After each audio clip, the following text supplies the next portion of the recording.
అన్నా టీడీపీ వాళ్ళు అందరూ జూనియర్ ఎన్టీఆర్ మీద పడుతున్నారన్న. మొన్న రీసెంట్గా ఒక మంత్రి గారు వచ్చి ఏందేందో తిట్టేస్తున్నాడు. దాని గురించి మీరేమంటారన్నా? టీడీపీ వాళ్ళు పడటం అనేది అంటే పదవి ఉంది, ఏమైనా చేసేయచ్చు, ఏమైనా చేసేద్దాం అని అనుకునే వాళ్ళకి కర్మ అనేది ఒకటి ఉంటుంది. అది ఎవరిని వదిలిపెట్టదు. నువ్వు నేనే కాదు, ఎవరిని వదిలిపెట్టదు. ఎవరిదో వాళ్ళకి తీర్చేస్తుంది. కానీ ఇప్పటికైనా ఆ ఎమ్మెల్యేని మేలుకొని ఫ్యాన్స్కి కానీ అటు ఎన్టీఆర్కి కానీ ఏమైనా వాళ్ళు మధ్యలో ఉంటే వాళ్ళు చూసుకోవాలి. కానీ బయటకు వచ్చేసి ఒక ఫ్యాన్ అట్లా ఒక మంచి సొసైటీలో ఒక మంచి పేరున్న అతను అట్లా దుర్భాషలు ఆడటం అనేది కరెక్ట్ కాదు. సో చాటు మాటున లేకుంటే ఇంకొకటి దగ్గర సారీలు చెప్పుకోవడం మానేసి మీడియా ముందుకు వచ్చి పద్ధతిగా సారీ చెప్పాలని మేము డిమాండ్ చేస్తున్నాము. అతను ఎవరైనా సరే ఇప్పుడు తప్పు అతను చేశాడు అంటే ఖచ్చితంగా అతను శిక్ష పడాలి. ఇప్పుడు నేను తప్పు చేశాను అనుకో, నాకు శిక్ష పడాలి. నేనేమి నరేంద్ర మోడీకి బంధువుని కాదు, లేకుంటే నారా చంద్రబాబు బంధువులు, రేవంత్ రెడ్డికి బంధువు కాదు. ఒకవేళ బంధువులైనా శిక్ష పడాలి. అది మటుకు మస్ట్ అండ్ షుడ్. సో అతను ఇప్పుడైనా వచ్చి మేలుకొని మీడియా ముందుకు వచ్చి సారీ చెప్పాలి. అటు ఫ్యాన్స్కి కానీ ఇటు ఎన్టీఆర్కి కానీ వార్ 2 మూవీ టీం ఎవరైతే ఉందో వాళ్ళకు కూడా, ఎందుకంటే వార్ 2 మూవీకి కూడా ఇది సంబంధించి దుర్భాషలు ఆడారు అనే ఒక టాక్ వచ్చింది.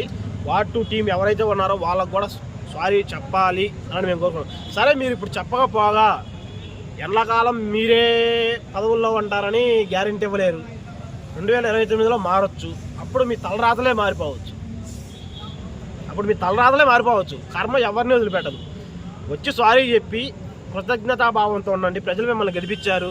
ఆ కృతజ్ఞతాభావంతోనే పనులు చేయండి, మంచి అనిపించుకోండి, మళ్ళీ ఓట్లలో పోటీ చేయండి, గెలిపిస్తాం.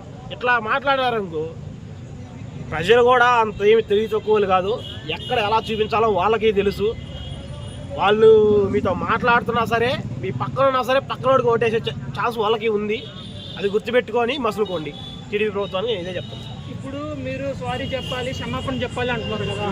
కానీ ఇప్పుడు ఎవరైతే ఎన్టీఆర్ని అన్నారో వారు పరారీలో ఉన్నారని సోషల్ మీడియాలో, టీవీలలో వస్తున్నాయి, న్యూస్లలో వస్తున్నాయి. దాని మీద మీరేం చెప్తారు? మీరు పరారీ సోషల్ తప్పించుకోవాలని అంటున్నాడా, సారీ చెప్పాలనుకుంటున్నాడా? ఎందుకు అలా పరారీ అంటే ఎన్ని రోజులు తెప్పించుకుంటారు?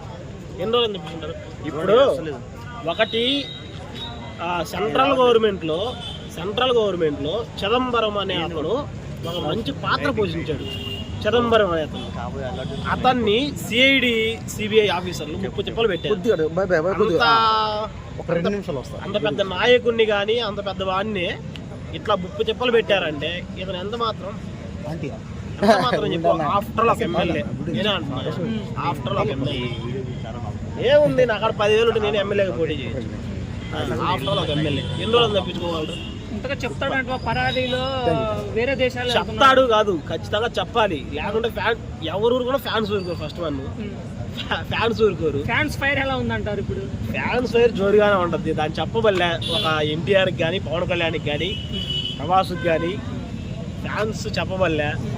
అతను చెప్తే పద్ధతిగా ఉంటుంది, చెప్పకపోతే తీరు వేరేగా ఉంటుంది. అతను ఎమ్మెల్యే అయినా సరే ఎవరైనా సరే పబ్లిక్ చేతిలో తప్పించుకోలేడు కదా. ఇప్పుడు చంద్రబాబు నాయుడు గారు ఏమంటున్నారంటే ఇలాంటి వ్యక్తుల్ని సస్పెండ్ చేయాలని పూర్వంలో అనేవారు. మరి ఇతని మీద ఏం యాక్షన్ తీసుకోరు. అతని వల్లే చంద్రబాబు నాయుడుకి ఏదైనా బెనిఫిట్ ఉంటే తీసుకోరు. అతని వల్ల ఇప్పుడు పొంగూరు నారాయణ కానీ, ఒక వేమిరెడ్డి ప్రభాకర్ రెడ్డి కానీ, ఒక పయ్యావుల కేశవ్ కానీ, పవన్ కళ్యాణ్ కానీ వీళ్ళు ఏమైనా పట్టించుకోరు. ఎందుకంటే వాళ్ళ వల్ల మాకు లబ్ధి చేకూరుతుంది. మేము ఎందుకు అంటాం? మేము పదవుల్లోనే ఉంటాం, లబ్ధి చేకూరుతుంది, నాకు అనాల్సిన అవసరం లేదు. ఇట్లానే ఉంటే నారా చంద్రబాబు నాయుడు 2029లో అసలు డిపాజిట్లు తగ్గించుకోవడం కూడా కష్టం అవుద్ది. ఎక్కడ దాకా ఎందుకు 2024 నుంచి ఇప్పటి వరకు ఒక్క ఏపీలో దగ్గర 33 రేప్ కేసులు జరిగినాయి. 33 రేప్ కేసులు. అండ్ రీసెంట్గా నెల్లూరులో ఒక ఇంటర్మీడియట్ కాలేజీలో ఒక అమ్మాయి చచ్చిపోయింది. ఏమైందో తెలియదు, చచ్చిపోయింది.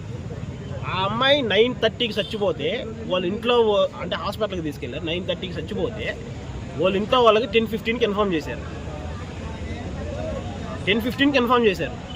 నారాయణ కృష్ణ చైతన్య ఈఏ కాలేజ్, నేను చెప్తున్నా అలా భయమే లేదు. నారాయణ కృష్ణ చైతన్య కాలేజీనే ఇన్ఫార్మ్ చేశారు ఇంట్లో వాళ్ళకి.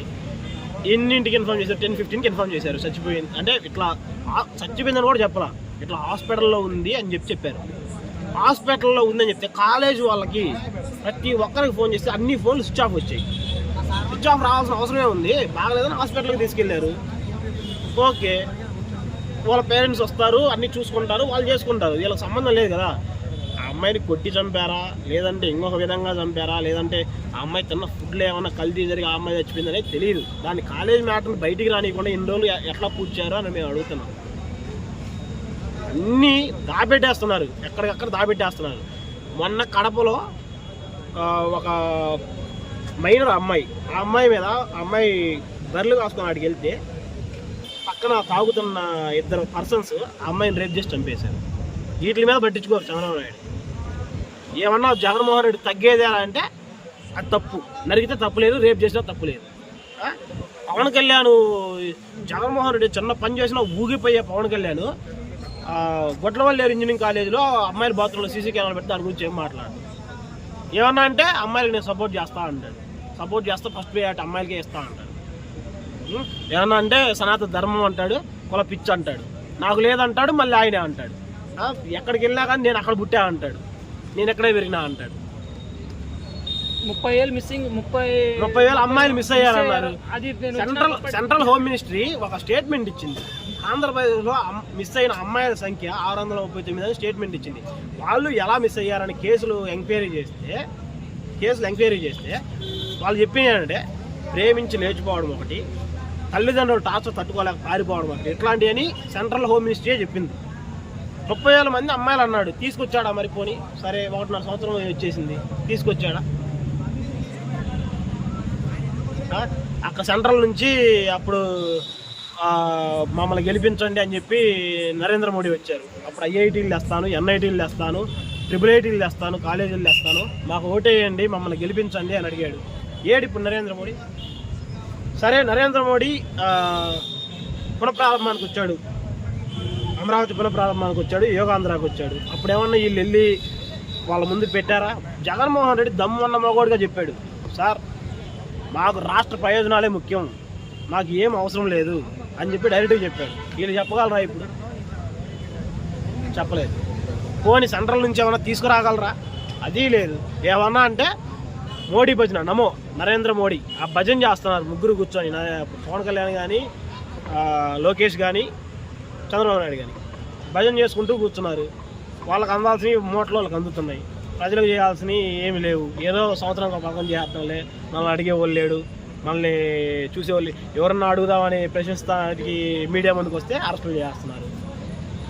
మొన్న పులివెందుల్లో ఎలక్షన్స్, జెడ్పీటీసీ ఎలక్షన్ జరిగాయి కదా, వాడి మీద ఏం చెప్తారా? రెగ్గింగ్ జరిగిందన్నారు. జెడ్పీటీసీ రెగ్గింగ్ బ్రో, ఇక్కడే ఉందా? పాలిటిక్స్ లో రెగ్గింగ్ జరిగేదని నేను చూపిస్తా, ఒక్క వీడియో చూపిస్తా. మాకు కాపీ రైట్స్ పడతాయి.